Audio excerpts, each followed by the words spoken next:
Eu quero conversar com você hoje sobre um assunto maravilhoso que eu chamo de o coração da Bíblia. A cruz, o palco do amor de Deus. E nós vamos basear essa mensagem no livro do profeta Isaías, capítulo 53, versos 4 ao verso 6. Vamos ouvir a leitura deste texto. Certamente Ele tomou sobre si as nossas enfermidades e as nossas dores levou sobre si, e nós o reputávamos por aflito, ferido de Deus e oprimido. Mas Ele foi traspassado pelas nossas transgressões e moído pelas nossas iniquidades. O castigo que nos traz a paz estava sobre Ele, e pelas suas pisaduras fomos sarados. Todos nós andávamos desgarrados como ovelhas, cada um se desviava pelo caminho. Mas o Senhor fez cair sobre ele a iniquidade de nós todos. Deus ama você e esta é uma verdade incontestável. Deus não escreveu em letras de fogo nas nuvens, eu te amo. Ele esculpiu na cruz do Calvário, eu te amo. A cruz de Cristo é o palco mais eloquente e luminoso do amor de Deus por você. Deus não amou você porque viu em você algo digno de ser amado. Diz a Bíblia que Ele nos amou, sendo nós fracos, ímpios, pecadores e inimigos. Ele amou você com amor eterno e atrai você para Ele com cordas de amor. A cruz de Cristo não foi um acidente de percurso. Cristo não morreu naquela cruz por circunstâncias humanas, ou terrenas, ou econômicas, ou políticas. Ele morreu naquela cruz porque o Pai o entregou por amor. Ele veio para morrer. Ele entrou no mundo como o Cordeiro de Deus que tira o pecado do mundo. E hoje eu gostaria de tratar com você sobre esta verdade magna do cristianismo, a cruz, o palco do amor de Deus. E talvez uma pergunta que é necessária fazer é: quem levou Jesus à cruz? E eu posso lhe garantir que quem levou Jesus à cruz não foram os judeus, com a sua trama. Não foi para a cruz Jesus porque o Sinédrio contratou testemunhos para acusá-lo, ou porque Judas o traiu, ou porque Pedro negou, ou porque os discípulos o abandonaram, ou porque Pilatos o sentenciou à pena de morte, ou porque os soldados o prenderam naquele leito vertical da morte. Diz a Bíblia que Jesus foi para a cruz, pelos seus, pelos meus, pelos nossos pecados. Ele morreu pelos nossos pecados. Nós matamos a Jesus. Você, eu, nós, os nossos pecados. O castigo que nos traz a paz estava sobre ele. Pelas suas pisaduras nós fomos sarados. Deus lançou sobre ele a iniquidade de todos nós. Ele foi ferido de Deus, agradou a Deus moê-lo, porque na cruz Deus sentencia o seu Filho para não sentenciar a nós. O seu Filho sorveu cada gota daquele cálice amargo da ira para que nós pudéssemos beber da água da vida. O seu Filho morreu para que nós pudéssemos viver eternamente. Quem levou Jesus à cruz? Foi o Pai por amor. Diz a Bíblia que Deus não poupou o seu próprio Filho, antes por todos nós o entregou. Diz a Bíblia que Deus amou o mundo de tal maneira que deu o seu Filho unigênito, para que todo que nele crê não pereça, mas tenha a vida eterna. O apóstolo Paulo diz que dificilmente alguém morreria por um justo, Mas Deus prova o seu próprio amor para conosco pelo fato de ter Cristo morrido por nós, sendo nós ainda pecadores. Mas em terceiro lugar, quem levou Jesus à cruz? Diz a Bíblia que Ele mesmo, espontaneamente, livremente, caminhou para a cruz. Ele chegou a dizer: ninguém tira minha vida de mim, eu, pelo contrário, espontaneamente a dou. Jesus não foi para a cruz esperneando, como uma ovelha vai para o matadouro, para a hora do holocausto. Não, diz a Bíblia que ele caminha para a cruz como um rei caminhou para a sua coroação. Se você pergunta que tipo de sofrimento ele suportou na cruz, diz o texto que não havia nele aparência nem formosura, nenhuma beleza havia que nos agradasse. Algumas pessoas erradamente acham que Jesus era uma pessoa sem beleza física. Isso não é verdade, isso não é verdade. Ele devia ser o padrão máximo da beleza. Mas naquele momento na cruz, quando Deus lançou sobre ele a iniquidade de todos nós, quando ele carregou sobre o seu corpo no madeiro os nossos pecados, ali não havia mais beleza nele. O sol escondeu o rosto dele. O Pai escondeu o rosto dele. Naquele momento ele foi feito pecado por nós. Naquele momento ele foi feito maldição por nós. Naquele momento ele era todo ferida. Pelas suas pisaduras é que nós fomos sarados. Então, nesse momento ele sofre exatamente toda esta angústia de receber no seu corpo, no madeiro, os nossos pecados. Mas diz a Escritura, versículo 3, ele era o desprezado e o mais rejeitado entre os homens. Ele foi rejeitado, primeiramente pelo seu povo. Veio para que era seu e os seus não o receberam. Ele foi rejeitado pelas autoridades políticas da época. Herodes quis matá-lo quando era criança. Herodes Antipas zombou dele no seu julgamento.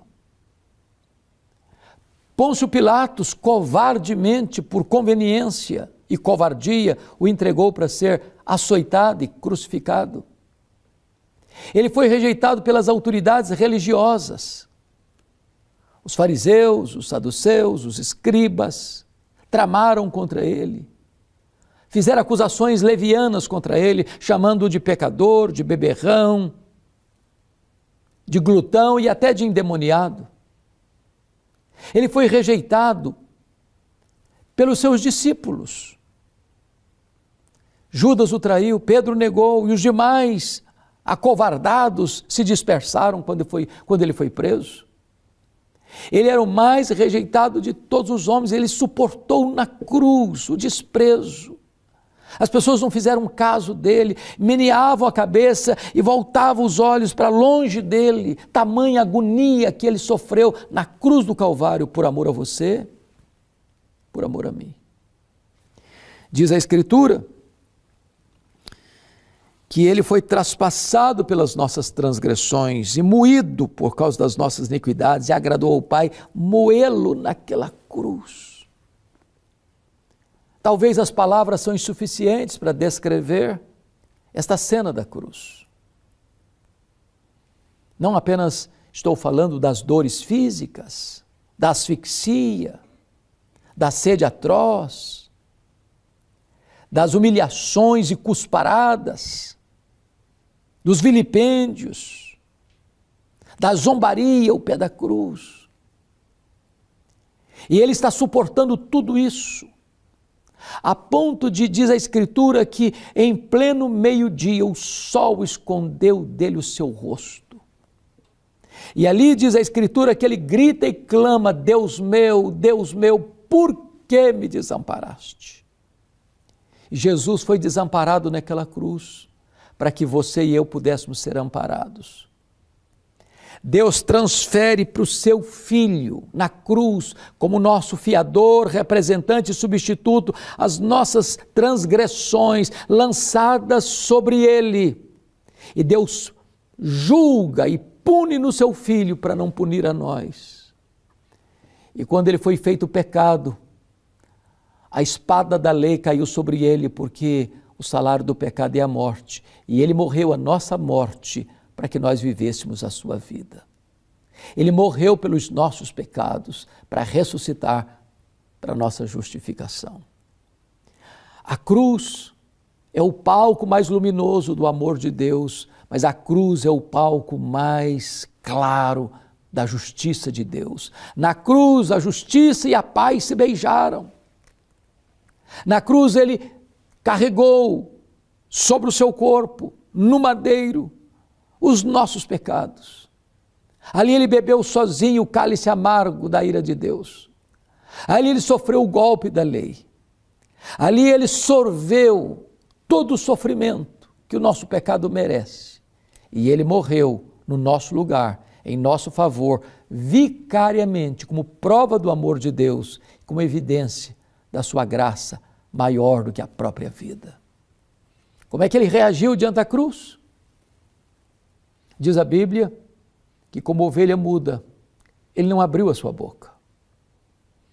Ele não fuzilou com a sua ira santa aqueles que zombavam, que escarneciam, que cuspiam no seu rosto. Quando o Sinédrio costurou contra ele duas acusações, blasfêmia contra Deus e conspiração contra César, os soldados zombaram dele nessas duas acusações. Primeiro, vestindo-o com a túnica, se ajoelhando diante dele zombeteiramente para adorá-lo, dizendo: "Você é Deus? Então estamos aqui te adorando", de forma vil, escarnecendo, zombando, vilipendiando o Filho de Deus. Mas ainda, eles botaram, como ele foi acusado de conspiração contra César, botaram a coroa na sua cabeça, coroa de espinhos, esbordoaram a sua cabeça, açoitaram o Filho de Deus. E ele suportou todo esse suplício, diz a Bíblia, lá em Hebreus 12:2, pela alegria que lhe estava proposta. Não levou em conta a ignomínia da cruz, a alegria de comprar você com seu sangue e de resgatar você com a sua morte substitutiva. Qual foi o resultado da cruz? Pois bem, a Bíblia diz que ele morreu para resgatar um povo, para adquirir um povo. E este povo é a igreja, são as suas ovelhas, é o seu rebanho, povo que ele comprou com preciosíssimo sangue, não com ouro, não com prata, para sermos propriedade exclusiva de Deus. Ele morreu naquela cruz por você. Ele não levou em conta toda a dor, todo o sofrimento, toda a humilhação, toda a zombaria, todo o escárnio da cruz, pela alegria que estava proposta a ele. Ele vai ver o penoso trabalho da sua alma e vai ficar satisfeito. Toda vez que você, ao ouvir a palavra de Deus, reconhece pecador, reconhece que ele morreu pelos seus pecados, reconhece que ele pagou o preço da sua redenção, reconhece que ele sofreu para que você pudesse viver e viver eternamente. Diz a Bíblia que quando você se volta para ele, reconhecendo a ele como seu salvador pessoal, a alegria diante dos anjos de Deus lá no céu, por um pecador que se arrepende. Este amor de Deus precisa de uma resposta. Qual é a sua resposta ao amor de Deus? A Bíblia chega a dizer: como escaparemos nós se negligenciarmos tão grande salvação? Eu quero lhe dizer que o amor de Deus por você é maiúsculo e é superlativo. Não há outra forma maior de Deus demonstrar que ama você do que a cruz. Se você quer saber quanto Deus ama você, olha para a cruz. Lá devia estar eu e você. E Deus entregou o seu próprio Filho para nos poupar, para nos perdoar, para nos salvar, para nos redimir. Hoje é o dia da sua entrega. Hoje é o dia da sua decisão. Se você agora reconhecer que você é um pecador, carente da graça de Deus, que você não pode salvar a você mesmo, você não pode perdoar a você mesmo, você não pode libertar a você mesmo. Mas se agora mesmo você reconhecer que Jesus morreu, não como um mártir, não porque sucumbiu ao poder de Roma, não porque foi uma vítima em defesa das tramas do sinédrio judaico, mas se você reconhecer que ele morreu deliberadamente pelos seus pecados, para dar a você a vida eterna, se agora você reconhecer-se pecador e confiar nele como seu salvador pessoal, você tem nele agora mesmo a vida eterna, a alegria e a segurança da sua salvação. Eu vou orar com você, eu vou orar por você. Deus, eu te agradeço pela obra sacrificial, vicária, substitutiva de Cristo na cruz do Calvário, revelando-nos de maneira singular e máxima e superlativa o teu grande amor por nós. Ó Deus, aplica esta palavra ao nosso coração e faz um milagre na nossa história, trazendo-nos a alegria da vida eterna em Cristo Jesus. Aplica, Pai, rogamos-te esta palavra ao coração daqueles que nos assistem. É a nossa oração, em nome de Jesus. Amém.